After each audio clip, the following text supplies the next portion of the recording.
Let's do this. The Cult of Hockey podcast by the faithful and for the faithful. I'm David Staples of the Edmonton Journal, and I'm here today with Bruce McCurdy. Hey, Bruce. Hey, David. How are you doing tonight? Well, I'm doing honestly, my mood's quite a bit picked up. I admit between the staleness of the pandemic and the Oilers losing two in a row, like dominated by Montreal. That Montreal team impressed the hell out of me. Mm-hmm.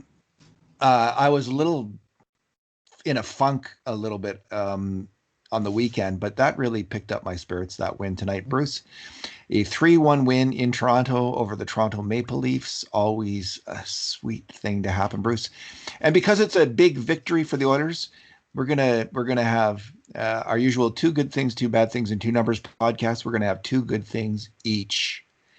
We're going to celebrate. It's a bit of a reach, but I think we can find two each. There might be some overlap. I thought it was a pretty darn good performance by the Oilers, honestly. Like they had 9 great, we of course count grade A chances, and we had 9 grade A chances for the Oilers and just 4 for the Toronto Maple Leafs. And their goal did not come on a grade A chance. It came on a grade B chance that the goalie should have had, and there's no real excuse for it, but we'll get into that in a second. So Bruce, let's start off with your first good thing.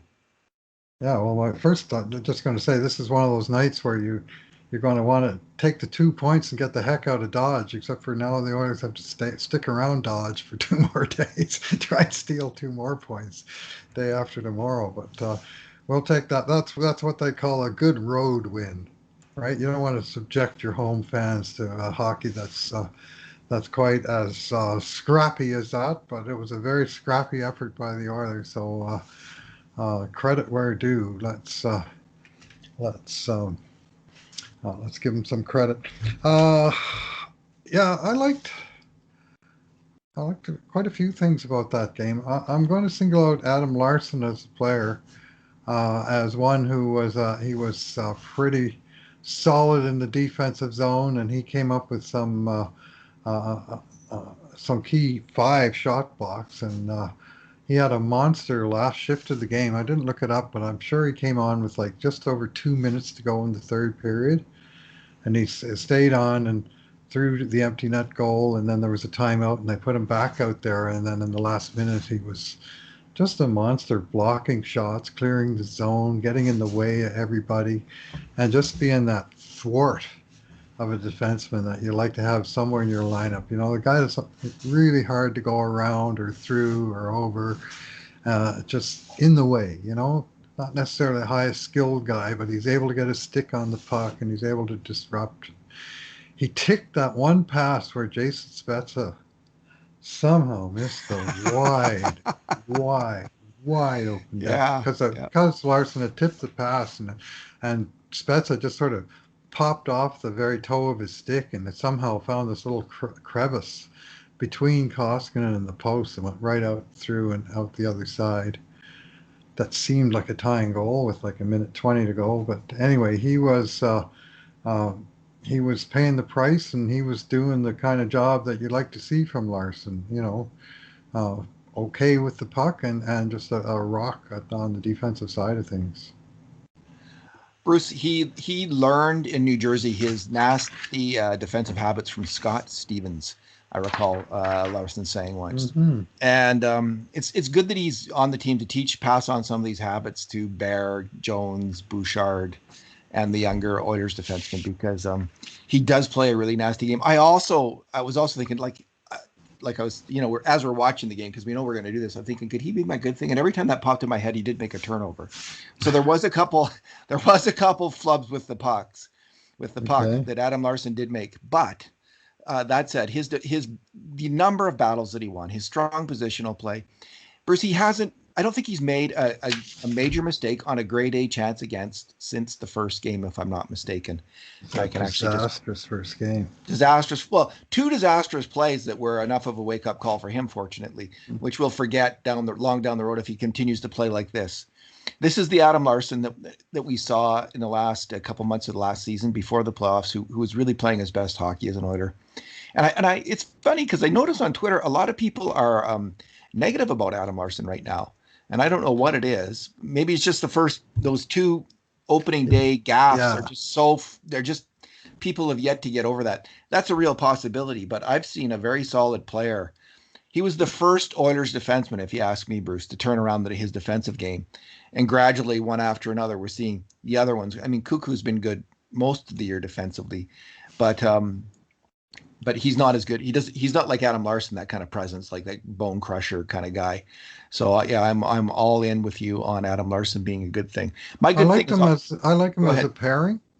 Cuckoo and Me Larsson. I too. thought Cuckoo looked really solid tonight, and Larsson, he was on the ice for almost 15 minutes at 5-on-5, and Toronto only had 4 shots in that span, and he was also the Oilers' leading ice time on the penalty kill, which was successful, 2 for 2. So his job of defending his own net was pretty well accomplished. So credit to him in a game where defense largely reigned, and yet somehow the 3 stars went to 3 offensive centers. Uh, I think let's single out one of the workhorses on the back end for that performance. Yeah, so I just looked at our scoring chance running count tally for the year, all 5 games. Now his only 2 mistakes, major mistakes on a grade A chance against all year, were on those 2 ugly goals. So they made a big impression on me, you, and everybody else. But listen, we're not looking to make any player look good or look bad. We're just trying to reflect the game in these numbers. And if Larsson had 20 mistakes, we would have marked him down, but we're not seeing them. So you can take it for what it's worth. We think there's value in it, so that's why we do it. Bruce, my good thing is Adam Larsson's play at the end of the game. Excuse me, Darnell Nurse's play at the end of the game. So Nurse, let me just do Nurse's numbers. Whereas Larsson's made just 2 major mistakes on grade A chances against an even strength all year, Nurse has made 12 in total. But he had his best defensive game of the year quite easily. And his play when the Leafs had the extra man with about a minute left, leading up to Archibald's goal, was just spectacular. He did everything right on it. The puck goes in the corner, and the first thing he did was he used his body to block the forechecker, so the forechecker couldn't get to it first. He sealed off the forechecker. Then he went and he won the puck in the corner. And the old Nurse, I swear, Bruce, even the old Nurse from 2 games ago would have thrown that puck away, would have fired that puck up the boards one way or another too quickly and given the puck away. But he held the puck, he protected the puck, and he made a play passing it to Connor McDavid, who made no mistake putting it on Archibald. And one of the rarest things that we've seen in recent Oiler history, someone actually scored an empty net goal from center ice that is an Oiler player. But it all started, none of that good stuff happens without Darnell Nurse just really making a veteran play. And he's got to make those plays this year. He just has to. He is ready to make them. And hopefully it's just a matter of settling down, because he was trending towards being that defenseman last year, I would say. Wasn't that defenseman in the playoffs? He wasn't in the first 4 games of the year. But we saw it. 2 games he was okay, but tonight we saw more of the upside. Saw some good offensive plays from Darnell, and a similar play at the attacking blue line where he just flat out won a puck battle, held the puck for a split second, and slipped it through to Oiler breaking into the slot. And I don't think it was a grade A that resulted, but it was a decent possession, and just more, a little bit more subtle. And if there's one thing his game has lacked over the years, it's subtlety. And he could do to add some of it, and it's nice to see those, little delays, and then the soft pass into the right space. And I basically did the same thing like that as you describe on the empty net goal, where he protected the puck, held it till the right time, and then made a gentle pass to the right place that enabled the clearance. So I was a little worried at the start of the game, Bruce, because the game starts. I just noticed these 2 little things. Nurse gave the puck away. He was behind his net and he fired it around the boards, gave away the puck easily. Like just one of those plays that he makes, he's got to cut out of the game. And then Draisaitl stayed out too long on a shift. And I'm thinking, here we go again. This is these bad habits that have yet to be cured are coming back, but they obviously got their legs under them. What is your second good thing? I'm going to default to the game-winning goal in the third period, the power play goal. That was long, long, long overdue after 3 long games without a power play goal, despite many chances and a couple goals against, and a whole lot of buggering around in the neutral zone, trying and failing to get the puck in, establishing possession. Just we saw quite a bit of that again tonight, frankly, including on that power play, which basically was spinning its wheels for 100 seconds. Trying to remember when they scored relative Yeah, to it the was pretty penalty. late. Penalty was at 7:31. The goal was at 9:12, 101 seconds, and it was only like the last 10 seconds that they kind of got it together. But like we used to say in the 80s, that Oiler power play was 100 seconds of garbage and 10 seconds of Gretzky, right? And I noticed it doesn't add up to 2 minutes because the puck was in before the power play was over. It was I one of never heard of those, it. That was a and good one. it was one of those, and it was.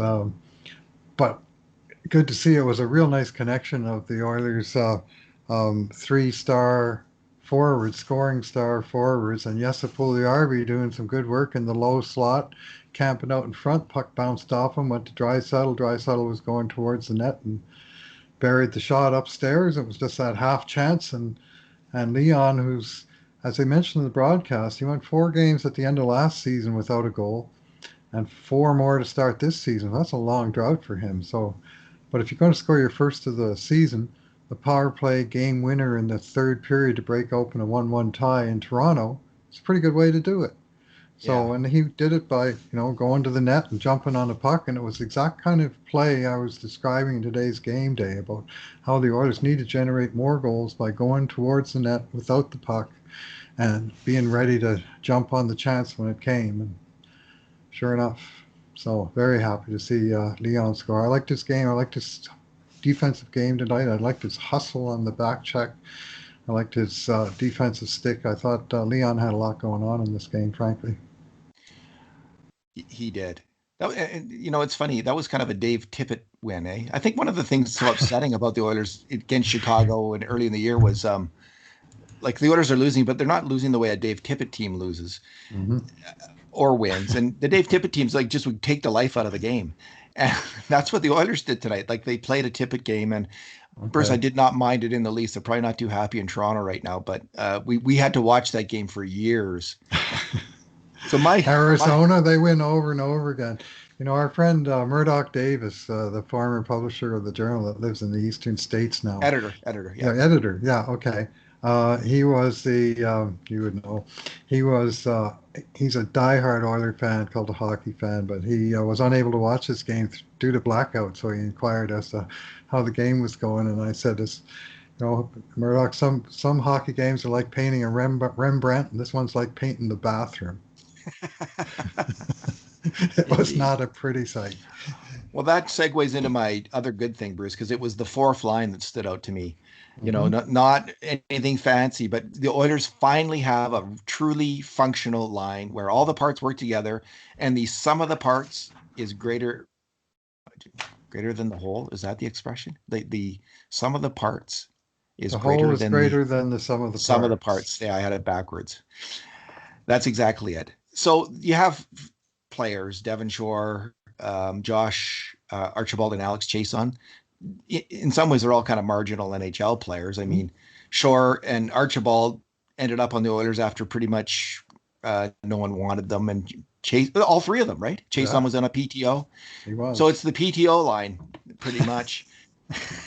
And Bruce, they had a hell of a game. They were consistently outworking the Leafs. They were They were all over them. Go ahead. It's yeah. What? busting their asses out there. All three of those guys were giving Yeah. it. Yeah. Archibald, I think he had 6 hits. He really crunched Joe Thornton with a hit. He had, and but hustling around, he got rewarded with a goal in the end. And Devon Shore, this is by far the best he's looked to me. And he, just flying around out there and given it whatever he had, like he's a fourth line grinder, and you're not going to expect a whole lot of, dazzling plays or anything, but a good strong effort from him and Alex Chason. That was to me easily the best he's looked all season so far. Good on the power play and good on that fourth line. And It's so he was vital on to for have one shot against two. Alex Chase on in Chase on 10 was. minutes. Yeah. Yeah.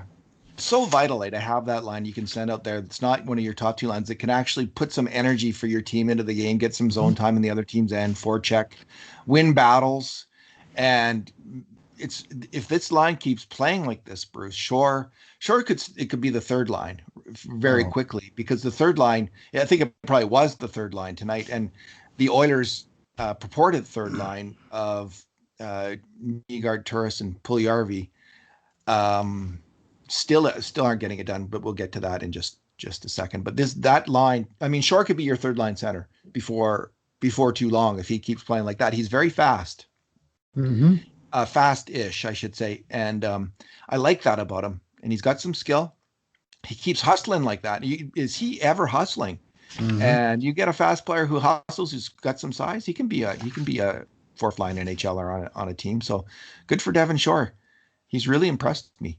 Yeah, the only time that I sort of looked askance at him was with about a minute and 20 or 25 to go, just before the Oilers got the empty net goal. And he took this huge run at a Toronto guy coming through the neutral zone.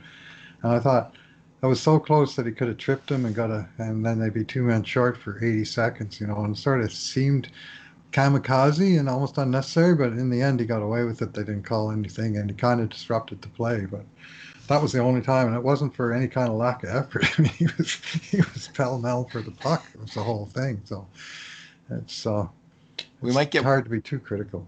we might get one of those a game from Shore, like the last game, I think it was, where he came back so hard on the back check to back check the Oh, player that he he didn't need wiped to out. back check and wiped out Koskinen on the goal. So, like, again, total effort. He was hustling as hard as anyone can hustle in hockey, but No. he didn't make the right decision, and it cost his team in that regard. I think we're on to bad things, Bruce. Go Mm. ahead. Yeah, a little bit puck management from the Oilers. A couple of times they made life difficult on themselves. First period penalty kill when first Nugent Hopkins, then Archibald had a clear chance to clear the zone and they just bobbled the puck. Same thing happened to Joachim Nygaard after a long shift where he had the puck but he just couldn't do anything with it and coughed it up in his own end. But the king of the poor puck management tonight had to be Zach Cassian, who did have some good plays in this game. Like it's not all bad about Cassian. I thought he was actually starting to come alive and get into the game more in the third period. But his puck management, uh, there was a play late in the second. It was kind of a turning point. It was 1-0 with about 4 minutes left in the second, and Cassian came up over the blue line with the puck with sort of a 3-on-2 for the Oilers. If two good passes were made, they would have had a good shot. But there wasn't even one good pass made. Cassian coughed it up, and all of a sudden the Leafs were jailbreaking the other way. And they got the puck into the Oilers zone. They had about a minute of pressure that ended in a penalty on the Oilers, and 2 more minutes of pressure after that, and all because of, to me, the mistake that caused all the subsequent headache was a poorly managed possession. Then on the one goal by uh, Austin Matthews out of the corner, and again, it's more on Mikko Koskinen than it is on Zach Cassian, that goal. But the fact was, Cassian went into the corner, seemed to be in good position, and he just got owned by Matthews one-on-one, and he came out with the puck. And then there was still a third one after that, where Cassian had the puck behind the Toronto net at the other end of the ice and made a poor decision. And again, the jailbreak was on, and the pressure was going the other way. And he's his game's not all there yet. Let's put it that way.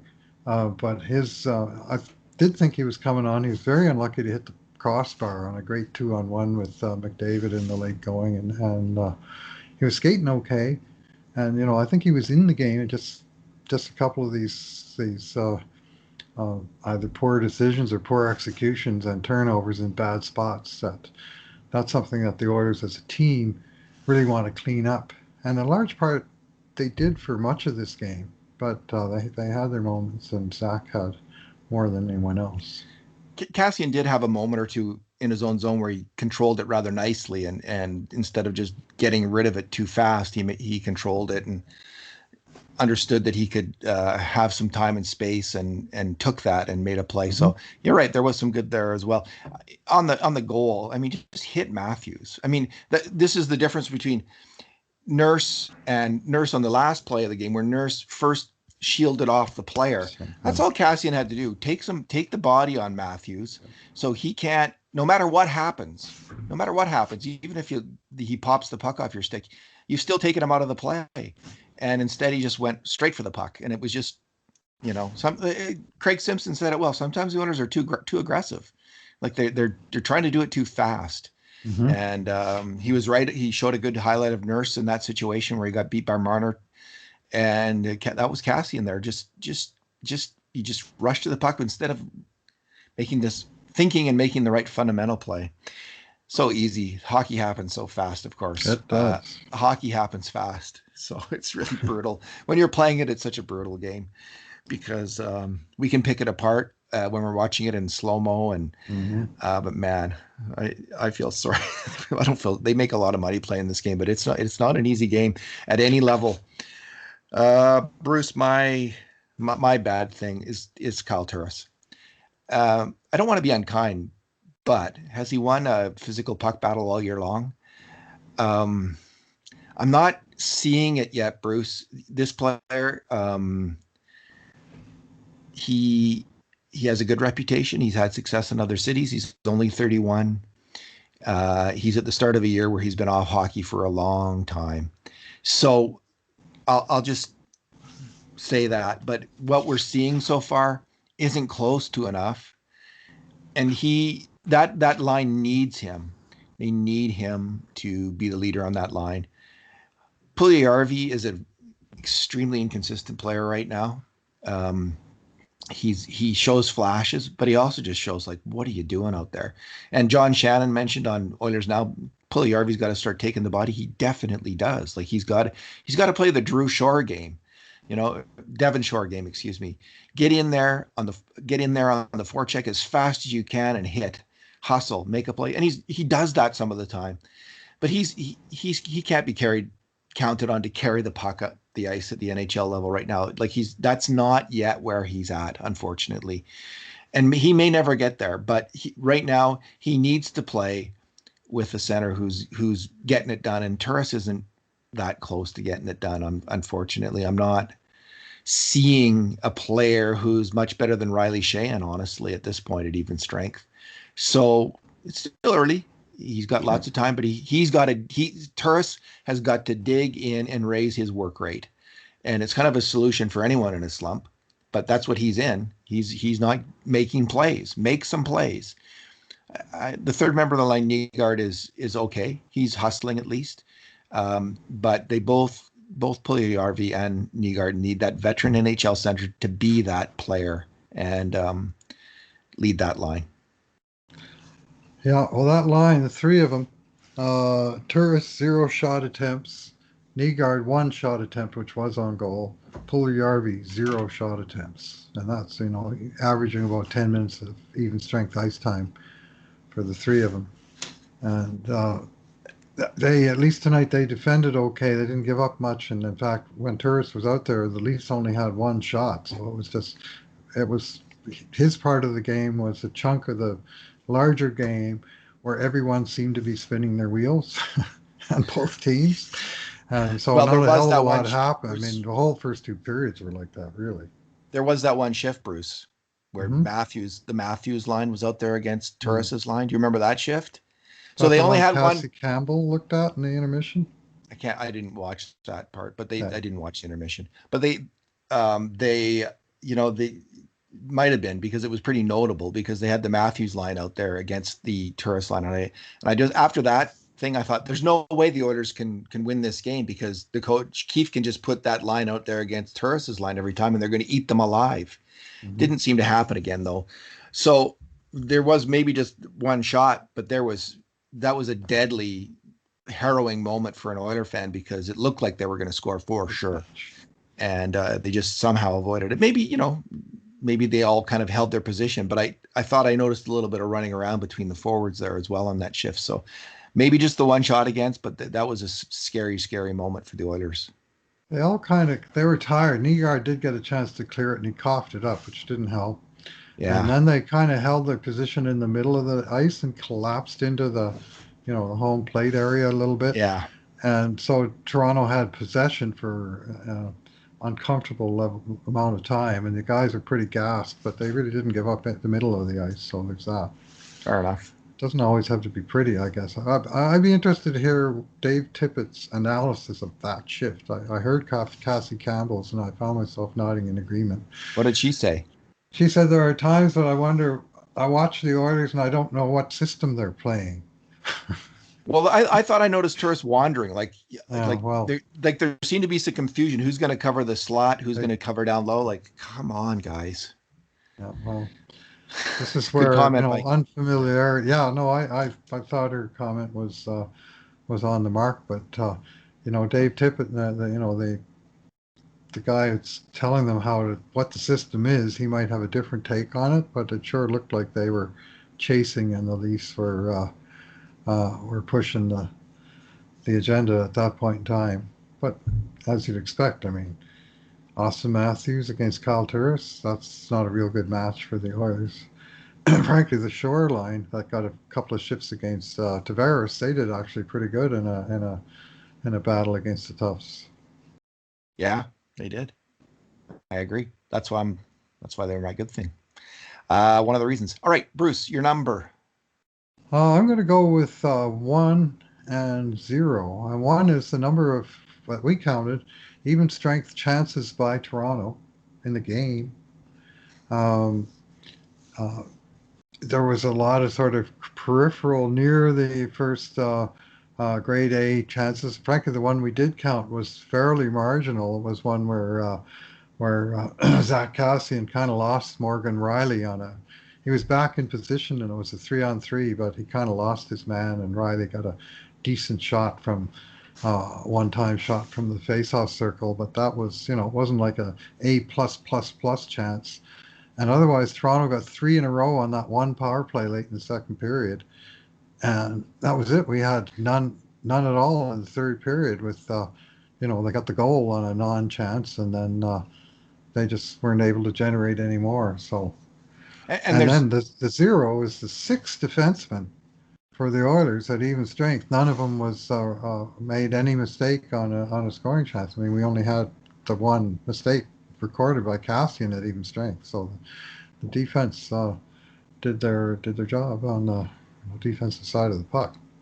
pretty amazing, to go through a game and not have one defenseman make a major mistake on a grade A chance against at even strength. That's impressive work by the Oilers defense. And I think we're going to certainly we'll see the same defensive pairings. And they worked pretty well, actually. Even those little guys, Russell and Barry, Bruce, they're not like Joel Edmondson out there, but they played well. I saw Barry better tonight. I saw a lot of good plays from Barry, and he wasn't. Uh, he's a little bit overmatched on the defensive side of the puck, but I didn't get that feeling tonight. Like he's small and he's not particularly a robust defensive player at the best of times. But tonight he got the job done, and I thought he was fine. Hey, he's playing for his job too. If they lost, one of those right shot demon was coming out, and I don't think it was going to be. That's what the rumor was. Bouchard was going to go in probably if they had lost, and it could have been Barry. He could sit. I wouldn't be surprised if that happens at some point this year. Bouchard's going to have to play, but maybe we'll see how that develops. They're still sorting it out on the power play. I wrote about this in the game day post this morning, and I saw it 2, 3, 4 times in the game tonight, where the forwards make the blind pass back to a spot on the point where it would be right on Clefbaum's stick last year. And this year, Tyson Barrie, because he's a right shot, which is supposedly an advantage for the Oilers, has to take the play on the backhand, move it over, and he's not able to make the one-touch pass by Clefbaum. You know how Nuge does that drop pass from the left wing boards back just going to say point? that. He kept putting it on the wrong side, and they'll work that out. I mean, this is unfamiliarity, and some of it's just simple physics. You got to play the puck at a different angle to a guy that shoots right than one who shoots left, and they'll gradually work that out, I'm sure. So in the meantime, the power play did manage to generate the one big won the game, and it's one game, a learning experience, but it didn't cost him any points. So this is good news. But that's a big play, that they hadn't done that play at all, Nugent Hopkins, because that was a fairly trademark play, the behind the back pass to Klefbom, who moves in and either shoots it or passes it quickly right over. Far circle. It was a very effective play. It's one of those things that make the power play, it's the grease that runs the machine. And that little difference, it turned out to be a split second difference. It's turning out to be. And until they work those things out, this power play is not going to be as effective as it's going to be. So someone might say, well, what about, like, you only have the one even strength chance? What about that Spezza play, though? He almost scored. And this is, like, I know this is up for debate.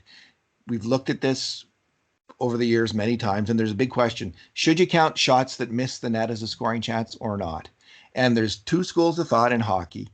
We've decided long ago that if you don't hit the net, you can't score. That is not a scoring. By definition, in our minds, that is not a scoring chance. Added to that is something that Tom Rennie told me years ago, and he was the one actually convinced me to change my own definition of this. He said, if you get a great scoring chance and you miss the net, it is utterly deflating for your team. On the bench, everyone. Guy comes down like that Spezza play, that is utterly defeating. That can be for a team. Maybe not that play so much as, like, let's say it's a breakaway where someone misses the net completely. And he said that that's not something that's a positive for your team. And so you not only can't you score, but there's the negative vibe to it for the entire team. So, I'm not saying that we're right or wrong, because there's no right or wrong on this. You could do it either way, but this is the way we do it. So that's why that Spezza play where he missed the net. If he gets it on net, he scores. Simple as that. But he missed the net. He didn't execute, and he failed. Well, Larsson tipped the pass going to him. That caused him was the reason he didn't execute. So it was a defensive play to some degree. You're always going to be, as we said while working on this game, it's not just A or B. Sometimes it's splitting the hair between an A- and a B+ chance. But when it comes to shots on net, if they are on net or hit the post, we consider that, and otherwise. We don't. And the other school of thought is you could say, well, defensively, the Oilers gave up this chance, even though the other guys missed. But we don't want to credit the Oilers when they missed the net themselves. And then you wind up with an imbalance thing where you're measuring it two different ways at the two different ends. And we certainly don't want that. So years ago, we collectively made the executive decision to not count wide shots as scoring chances. So yeah, I think it was myself. That was a good chance, though. It was an opportunity, right? Like a great opportunity. So it's it's gray. So I'm going to say there's no right answer. We had a vote. I think it was actually unanimous, because myself, you, and Jonathan Willis, we went down all the criteria for the scoring chances. We went way through it. We had a huge discussion over the phone, and we had a vote. Each measure, I think, was voted on in the end. And I think, if I'm not mistaken, it was unanimous. Maybe Jonathan was a dissenting vote, but I don't believe so. So maybe he'll correct me on that. Bruce, my number is 14 and 6. My numbers are 14 and 6. In the first 3 games, the Oilers gave up, on average, 14 grade A scoring chances per game. And in the last 2, they've given up 6 per game. So, and I don't think it's necessarily a coincidence that Kris Russell was inserted into the lineup after the third game. If I'm not mistaken, it was after the third game. He is a master at one thing, and that is thwarting the other team getting off grade A chances in the defensive slot. That's his specialty. It's really the only thing he's good at, but it's a pretty good thing to be good at in hockey. And he is excellent at it. So Adam Larsson's played better. Cuckoo's been good all along. Nurse and Bear finally got it together. But Kris Russell has been a steadying force on that defense. And again, I'm glad he's an Edmonton Oiler. I know not everyone thinks that. And he is overpaid, in the last year of his contract. There's no doubt about that. But he's still a useful hockey player. He's still an NHL hockey player. And a solid defensive defenseman. Yeah, well, if you don't like scoring chances as a metric, here's a different one. In the first three games, the Oilers allowed 12 goals, an average of 4 per game. In the last two games with Russell in the lineup, they've allowed 4 goals, an average of 2 per game. So they cut their goals against in half, in tiny sample size, but they were running around at their own end a lot, and that's been cleaned up somewhat in these last two games. There's still obviously work to be done, but tonight I wasn't panicking that they were going to give up a goal every time Toronto had the puck in Edmonton territory. Not that I ever panic, but you know what I mean. As a fan, you kind of there are nights where you're not very settled. And tonight I thought, that 1 goal lead looks pretty good, and then Toronto got it back, and then once the Oilers reestablished the 1 goal lead, they didn't give up a hell of a lot. Like we had Toronto with, like I say, no shots, no scoring chance. In the entire third period. Yeah, and it's good to have a player like Russell that you can insert, right? Because so now they have, if one of the players falters, they can play Caleb Jones. Yep. And they know he can at least play in the bottom pairing in the NHL, and they can play Evan Bouchard, who I think can play in the bottom pairing. So there is this real competition now for jobs on the Oilers, something we haven't seen before, and maybe we've seen a wee bit of a benefit from that already. Alrighty. Are we any final thoughts, or we good to go? Stick around Dodge for 2 more days and let's take our chances again next game. But it was crucial. Edmonton had to win at least one of the two games in Toronto. Yeah. And ideally they got 1 or 2 more points in the second game, but they had to have one of the game. They had to stop the bleeding on that losing streak. And like last season, when they cut off a whole bunch of 2-game losing streaks without ever getting to 3, that's what happened tonight. And this was a bit of what they would call a character win for the Oilers. And I thought the team, the sloppiness, but the team effort was strong, and they got the job done. Probably helps now because they just have to go back to their hotel rooms and essentially hang out alone for much of the time. I don't know, it sounds like a fairly miserable kind of unless you like being on your own. If you're a big yeah, go ahead. The 4 Russians on the Washington Capitals got into serious grief for, I think, just hanging around together in the same hotel room. Well, imagine you're an ultra extrovert like Ovechkin, right? Like you just see he lives to have fun with other people. Like that's he's loving that. And for him to give that up, he's thinking, he's whatever, there's COVID probably, but I shouldn't put thoughts in his head, but he did breach the rules. And I just think that's not, can't be a whole ton of fun. Maybe they just have really long team meals. Like, do they still have team meals, I wonder? Or do you have to eat in your room alone too? Probably you do. I don't know. Yeah, just room service. I have to read those protocols. Our friend Original Posar sent us a link to all the protocols, but I haven't had a chance to go through it in detail. But yes, it looked pretty. There was a lot of pages in there. It wasn't like a four bullet points. It was a hell of a lot more than that. So maybe they have one big, like my son doesn't see anybody. He's a teenager. But he's always talking to his friends playing video games. Mm-hmm. And this has been going on, of course, for 15 years where they're all hooked up on the internet playing video games together. Maybe it's just one big Oiler hive on the internet playing some video game that I'm completely unaware of. So anyway, Bruce, thanks for talking tonight.